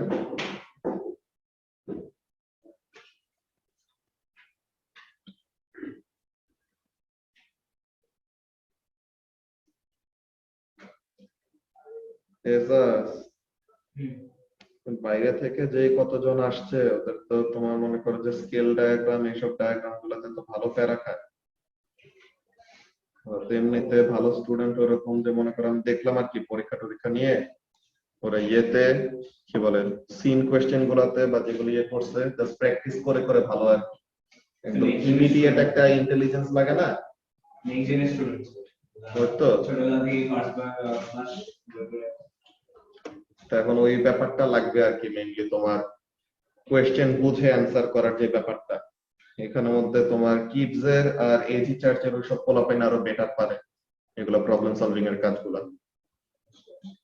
কতজন আছে কিডস এর ওরাও পড়ে না, যারা পারে না তো ওইটা অন্য ব্যাপার, কিন্তু ওরা তো রিগার্ডেড অ্যাজ গুড স্টুডেন্টস, কিন্তু তাইলে পরে পারফরম্যান্স ওয়াইজ অমন বোঝা যাইতেছে না আর কি। এরপরে এটা তো আমাদের করা হয়েছে, এটা আমাদের এক্সাম প্র্যাকটিসের ওখানে ছিল।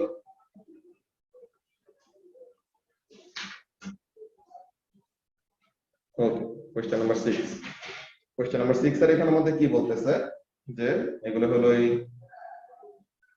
লোনাররা এমনি করে খেলে আর কি, যে অন্য কেউ বল থ্রো করার কেউ নাই, তো নিজেই মারে নিজেই খেলে এরকম, যে বলের মধ্যে এমনি করে মারে, ড্রপ খেয়ে আসে, ব্যাটিং করে এমন। আর এখানের মধ্যে কি টেনিস খেলতেছে আর কি। তো কেমন জিনিস, একটা ব্যাট ওরকম ঝুলায় রাখছে, তো ব্যাট ওরকম ঝুলায় রেখে এটা কি করবে, এরকম সুইং করে যায়, বলে যায় হিট করবে। আর অনেকজন আছে না এরকম ব্যাটের সাথে বল লাগায় রাখে, দেন এরকম কয়বার হিট করতে পারে ওসব খেলে, তেমন আর কি। তো কি বলতেছে, a student is carrying out an investigation into collisions between a bat and a ball. আচ্ছা, the bat is pivoted at point P, point P তে পিভট করা, so that it swings freely. The center of mass capital M of the bat swings through an arc and hits the ball. So তাহলে swings through an arc বলতে কি, এরকম একটা circular পাথে যে সে কি করলো, মুভ করে বলটাকে হিট করলো, বুঝছো? এজাস্ট M moves through a height of h as shown below. তাহলে এইখান থেকে একটু নামছে কি h amount of height নিচে নামছে, ঠিক আছে? তো জিপিএ লস হইছে কত, mgh সমান যতটুকু হয়, এন্ড এই mgh টা কিসে কনভার্ট হবে, এসাস ke তে। এখন কি বললো, the ball is suspended vertically by a thread, the bat hits the ball which swings to a maximum height h. তো ব্যাট তো x হাইট নিচে নামছে, x হাইট নিচে নামে বলটাকে হিট করছে, এখন বলটা সুইং করে কত হাইট উপরে উঠছে, x হাইট উপরে উঠছে, ঠিক আছে? তো এখন বলতেছে কি, one set of measurements is h equal to এত, মানে 0.03 মিটার নিচে নামছে কে, ব্যাট, আর বল উঠছে কতটুকু উপরে, 0.10 মিটার। তো এখন বলতেছে এ নাম্বারে show that the speed of m মানে bat just before the collision is about 0.8 meter per second. তো ওয়ান সিগনিফিকেন্ট ফিগারে শো করতে বলছে, তো আমরা অ্যানসার দেব কত, এসএফ এর 2 এসএফ এর। তো এখন total momentum before must be equal to total momentum after, or we can do something like this. কি জিনিস, যে তোমার এরকম ম্যাস অফ ব্যাট, ব্যাট টেট গুলোর তো আমাদের ম্যাস টেস্ট কিছু দেন, তো তাহলে mass of m into velocity of m, এটা তো বিফোর কলিশন হলো এটা, আফটার কলিশন কি বলে, বিফোর কলিশন কি বল মুভ করতেছিল, বলটা তো ছিল কিসের, রেস্টে, ঠিক আছে? আচ্ছা, এখানের জন্য আমাদের ফার্স্ট অফ অল ইউটার কি বলে, ইনিশিয়াল ভেলোসিটিটা এমন ফর্মে লেখা যায়, কেমন লেখা যায়,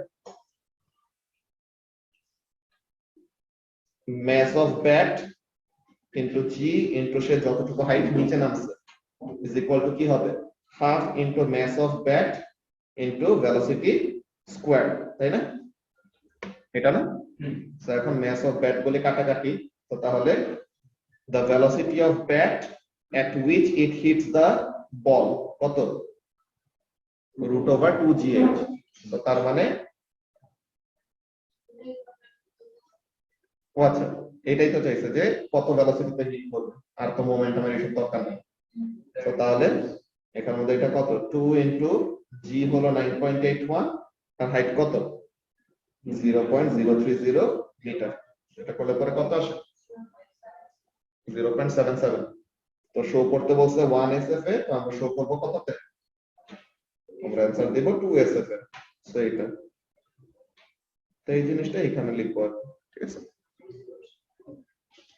এটা একটা লিখে পেলো। কি হলো, নিশাদ না আর ওরাই বুকলেট সলভিং ক্লাস করে না কেন, ওদেরকে এটা কোনো ক্লাস থাকে নাকি? ওইটাই তো, তো বললো যে কুমিল্লা যায়, ঠান্ডা বন্ধ করে দেবো, ঠান্ডা হয়ে গেছে।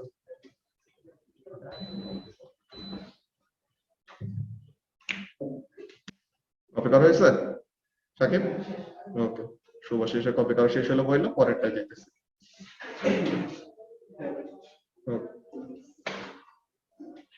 এখন বি নাম্বার বলতেছে the student calculate the speed of the ball just after the collision to be 1.4. তো তাহলে বলের velocity after collision কত? 1.4. the mass of the bat is এত গ্রাম, the mass of the ball is এত গ্রাম।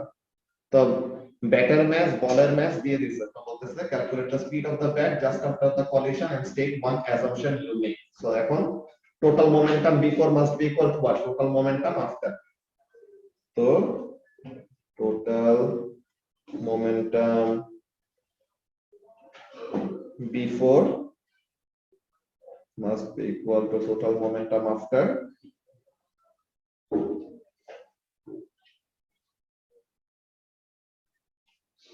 So the mass of bat into initial velocity of bat is equal to mass of bat after collision, final velocity of bat after collision plus mass of ball multiplied by velocity of ball after collision. Okay. তো এখন এটা তো আমরা already জানি, mass of bat হলো 320 গ্রাম, গ্রাম থেকে কেজিতে নিতে হলে কি ডিভাইডেড বাই 1000। তো তাহলে 0.32 ইনটু 0.77 বের করছিলাম না একটু আগে, আর এখানে 0.32 ভেলোসিটি কত জানি না, এটাই বের করতে বলছে। এন্ড এখানে mass of ball হলো 55 গ্রাম, তো 55 গ্রাম থেকে কেজিতে নেওয়ার জন্য ডিভাইডেড বাই 1000 করলে 0.055, আর ভেলোসিটি কত বের করছে স্টুডেন্ট নিজেই 1.4 মিটার পার সেকেন্ড। তো তাহলে ভেলোসিটি অফ ব্যাট কত আসে?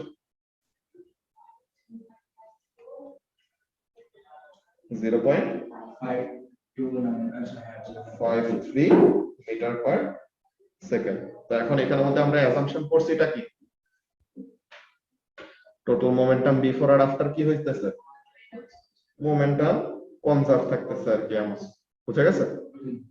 অ্যাসাম্পশন হলো এটা, টোটাল মোমেন্টাম বিফোর যে টোটাল মোমেন্টাম আফটার এর সমান, এই জিনিসটাই কি? This is the assumption we made.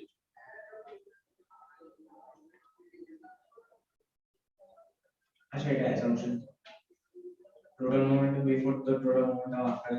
হয়তো এটা তো কখন, এটা হলো যখন নাকি কোনো মনে করো যে তোমার এক্সটার্নাল ফোর্সেস কাজ টাজ না করবে, ওরকম একটা কন্ডিশন ছিল না?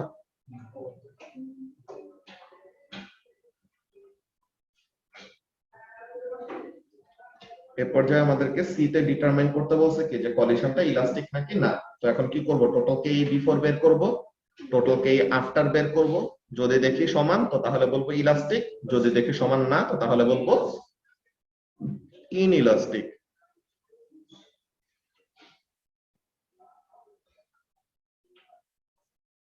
এই ক্যালকুলেশন তোমরা নিজেরা পারবা।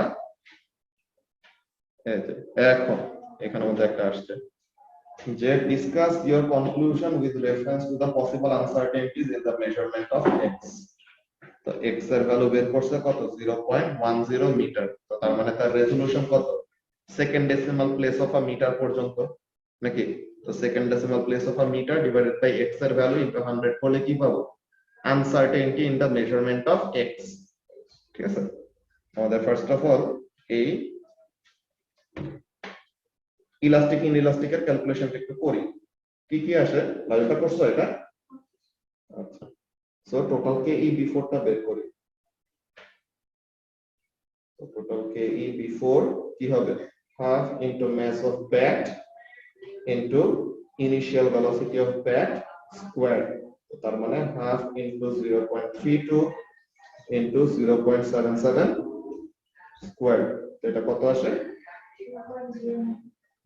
0.095 জুলস। এটা হলো টোটাল কে ই বিফোর। আর টোটাল কে ই আফটার কি আসে দেখি? Total K E after half into mass of bat into final velocity of bat squared plus half into mass of ball plus multiplied by final velocity of ball squared. So half into 0.32 into velocity vector 0.53.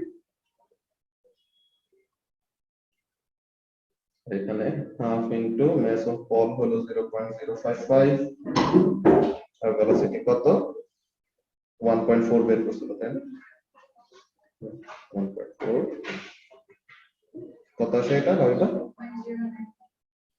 0.099 তো এখন total K E before and after কি আসতেছে same নাকি আলাদা almost same. Almost same এরকম আসে কিন্তু এখানের মধ্যে কি তোমার যেহেতু কে এর ভ্যালুটা অনেক কম তো তার মানে কি এত অল্প চেঞ্জের মধ্যেও কি হতে পারে ডিফারেন্সটা বড় হইতে পারে আর কি তো এখানের মধ্যে আমরা ফার্স্ট একটা কাজ করতে পারি কি করতে পারি you can find the percentage ডিফারেন্সটা বের করো তো পার্সেন্টেজ ডিফারেন্স মানে কি যে এই দুটোর মধ্যে ডিফারেন্স ডিভাইডেড বাই তাদের এভারেজ ইনটু 100 তাই না তো তাহলে 0.099 minus 0.095 divided by 0.099 plus 0.095 by 2 into 100 কত আসে এখানে পার্সেন্টেজ ডিফারেন্স বের করার পর কি করতে হবে এটা ডি নাম্বারের জন্য বলতেছি এখানে তো অলরেডি আমরা করে ফেলছি আর আমাদের নিজেদের মতো কনক্লুশন দিব কিন্তু ডি নাম্বারের কত আসে 4.12 এরকম পার্সেন্ট তো তার মানে 4 পয়েন্ট সামথিং পার্সেন্ট আর কি এত পার্সেন্ট কি ডিফারেন্স এখন আমরা যদি percentage uncertainty in the measurement of x টা বের করি এক্স এর পার্সেন্টেজ আনসার্টেনিটি কত আসে percentage uncertainty of x is equal to কত 0.01 divided by তার measured value হলো 0.10 into 100 এটা কত আসে 10% তো পার্সেন্টেজ আনসার্টেনিটি হলো 10% আর পার্সেন্টেজ ডিফারেন্সটা কি পার্সেন্টেজ আনসার্টেনিটি থেকে কম না এসাস সো তাহলে it can happen something like this যে আমাদের এক্স এর মেজারমেন্ট যেহেতু অনেক বেশি আনসার্টেন ঠিক আছে এক্স এর মেজারমেন্ট যেহেতু আনসার্টেন তো এর জন্য কি হতে পারে the velocity of the ball that the student have calculated himself or herself ওইটা কি হইতে পারে ভুল হইতে পারে আর কি বা একটু কম বেশি থাকতে পারে তো পার্সেন্টেজ আনসার্টেনিটি যখনই নাকি কি হয় পার্সেন্টেজ ডিফারেন্সের থেকে বড় হয় এর মানেটা কি এর মানেটা হলো যে আমাদের এক্সপেরিমেন্টে কোনো ভুল নাই সমস্যাটা কিসে হয়েছে মেজারিং ইনস্ট্রুমেন্টে ওকে তো তাহলে আমরা কি করতে পারি আমরা এখানের মধ্যে বলতে পারি যেটা সুভাষিস বলল যে ডিফারেন্সটা যেহেতু কম তো তাহলে তাদেরকে কি বলা যায় ইলাস্টিক কলিশন বলা যাইতে পারে বুঝা গেছে তেমন টাইপের ব্যাপার এটা কি মার্কিংটা বের করছো লাভিবা বের করো তো এটা কোন ইয়ারে মেজারমেন্ট আনসার্টেনিটি তুমি বলতে পারো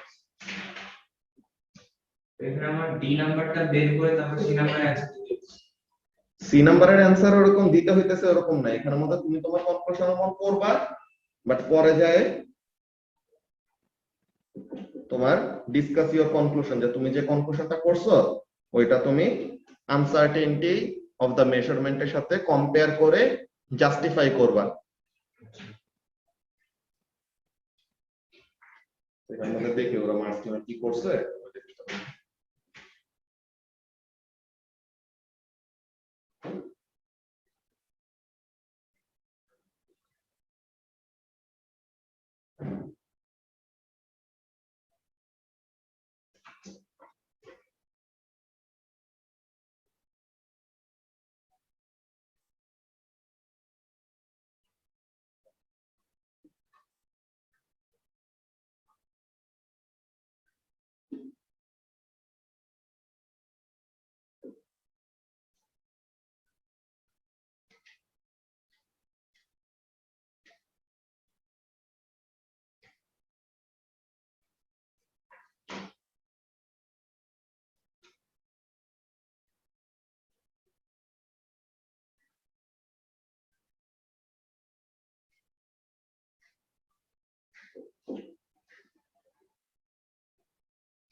পেরেছে?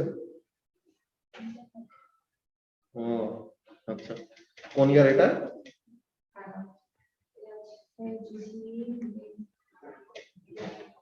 মে 11 তো ফিজিক্স এন্ড ম্যাথস টিউটরেই পাবো।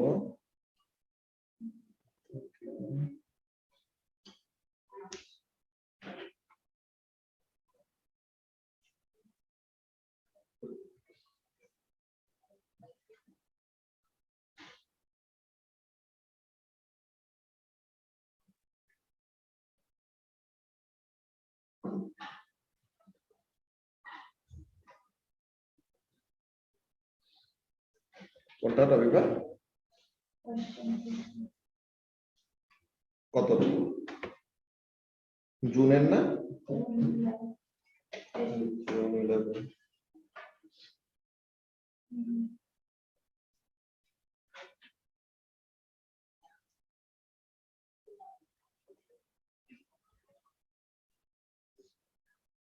Uh, 0.77 it was 0.53 as of turn হলো যে no external forces were acting on